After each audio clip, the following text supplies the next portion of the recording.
Et on reprend les exercices. On est toujours dans le circuit RSC et on va traiter dans cette partie le circuit dit bouchon. Le circuit bouchon. On va justifier cette appellation tout à l'heure.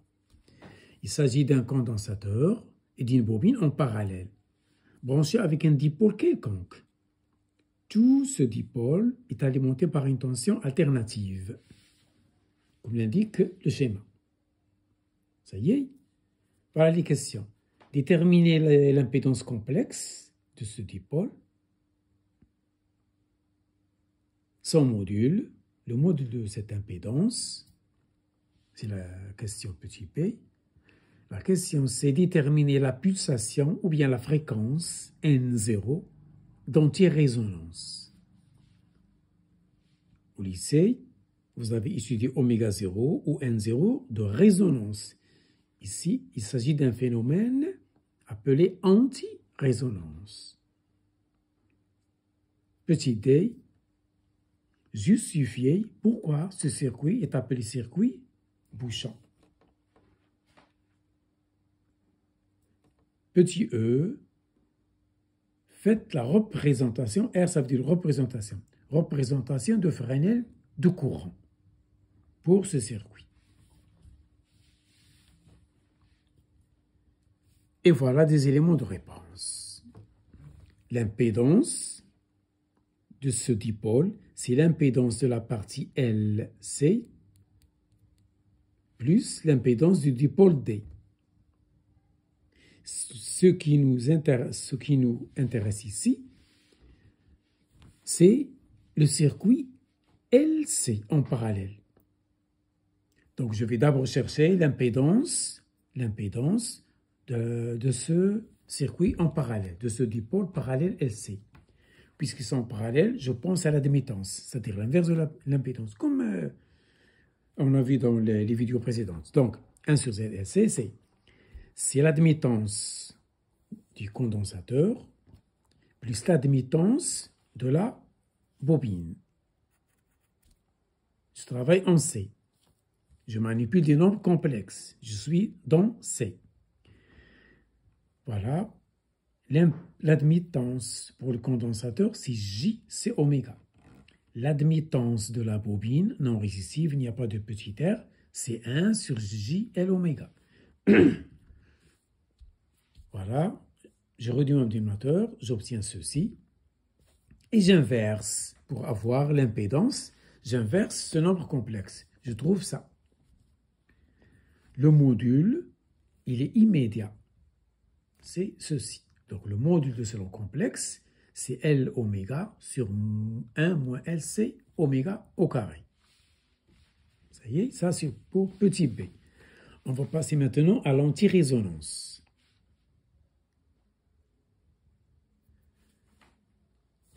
Si le dénominateur de ce module, si le dénominateur de l'impédance est nul, ça veut dire que l'impédance est infinie. Ça veut dire que le courant ne peut pas circuler, il est étouffé, puisqu'il y a une grande impédance, une impédance qui tend vers l'infini. Donc, si j'ai cette condition, alors l'impédance du circuit LC est infinie. C'est-à-dire pas de courant qui circule à l'extérieur. Il n'y a pas de courant qui sort du circuit LC parallèle. S'il y a un circuit, il est à l'intérieur. C'est ce que j'ai indiqué là par petit i. Il y a un circuit, mais qui ne peut pas sortir. Si je satisfais cette condition, le courant ne peut pas sortir. Il reste à l'intérieur de LC, entre C et L. Ça y est. Voilà pourquoi on l'appelle circuit bouchon. C'est un bouchon. Il empêche le courant de sortir pour alimenter le dipôle grand D, le voisin.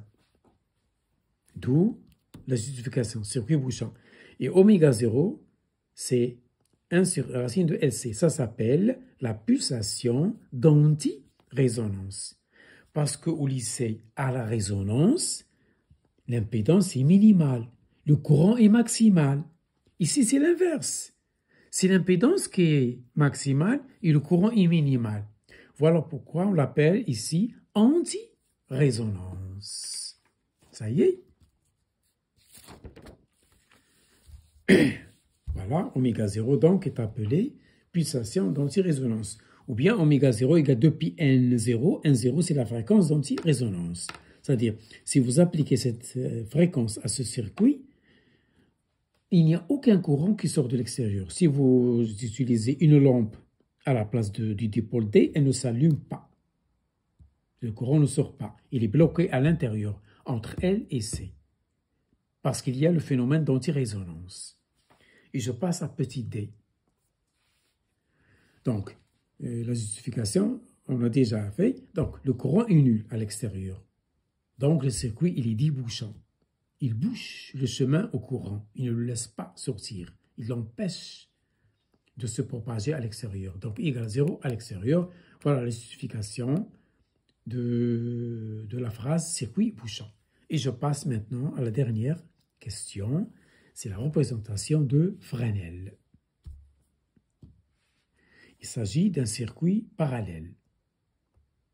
Donc la loi des nœuds me donne I, qui vient du générateur, est égal à IC, qui est dans la branche qui contient C, plus IR. À chaque instant T. Je travaille dans R ici. Ça y est. Donc ici, je travaille dans un circuit RC. RC, pas LC. Donc ici, je fais la représentation de Fresnel pour un circuit RC. Un condensateur et un résistor de résistance R. Donc à chaque instant T, ça est valable dans R. Ensuite, le petit i, il est alternatif sinusoïdal, je le remplace par son expression. Si est maximal, IC, si est maximal, c'est l'intensité efficace maximale qui traverse C, plus l'intensité maximale qui traverse R, est égale à ceci. Donc si j'ai un condensateur et un résistor en parallèle, et je vais faire la représentation de Fresnel. La loi des nœuds, je l'exprime en utilisant les fonctions circulaires, fonctions trigo, et je passe à C. Ça, c'est dans R. Maintenant, je passe à C. Donc, j'utilise la valeur efficace complexe. Donc, la loi des nœuds des tension efficace complexe est valable. Voilà, c'est ce que j'ai fait dans C. Et je passe donc à la construction de Fresnel. Comme référence, on prend la tension au borne de R, c'est celle-là. Plus la tension au borne de C, ça c'est l'intensité. C'est l'intensité du courant, pas la tension. L'intensité du courant, le courant. Donc, l'intensité efficace au borne de R, plus l'intensité, c'est-à-dire le courant au borne de C, voilà. Le résultante, c'est l'intensité principale I. Ça y est? Donc, cette flèche représente IR, deuxième flèche, elle représente IC, et la diagonale représente petit i. C'est ça la représentation de Fresnel de courant. Ça y est? Pour une valeur de phi négative, cela signifie que, bien sûr, l'intensité est en avance sur la tension.